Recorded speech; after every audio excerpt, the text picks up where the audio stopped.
当头炮啊，朋友们，当头炮。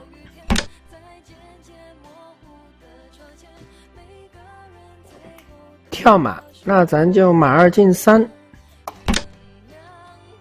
行云流水哈，朋友们。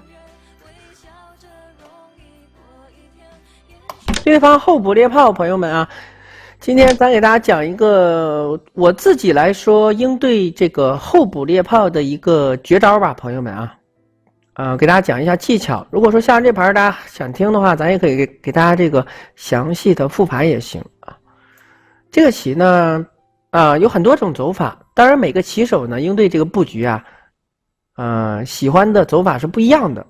我只跟大家讲一下我喜欢的招法啊。以往这个局面啊，红方都是走兵3进1，或者是马8进7多一点，或者马8进9啊。咱们喜欢过河车压过去，这样呢可以占据先行之力啊。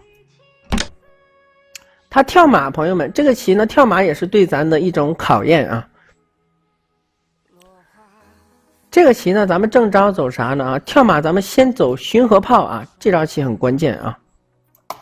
巡河炮。巡河炮啥意思？如果说黑方出车啊，咱就平炮打马。这期我赢过不少棋手呢，朋友们啊，我给大家举例子，我赢过金松啊，赢过金波、金氏2兄弟啊，都是比赛上赢的。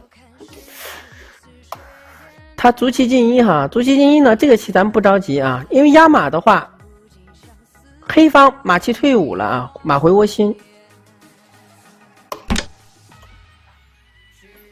先跳马啊，不着急。他出车呢，咱就车9平8。他跳马这招棋啊，可能他要走卒棋进1反击咱们2路车。咱先出车啊。P 是什么意思 ？P 好像是棋械大师的意思吧？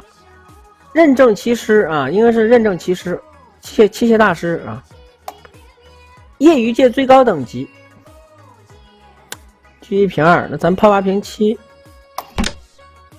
哎，现在准备打马啊，对车。吃。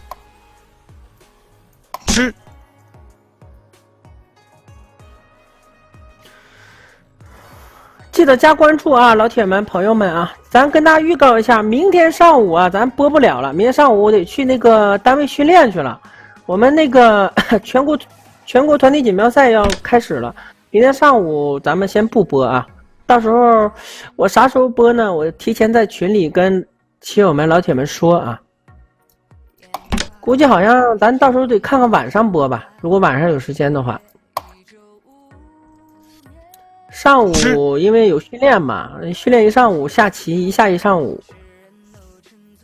所以播不成。对，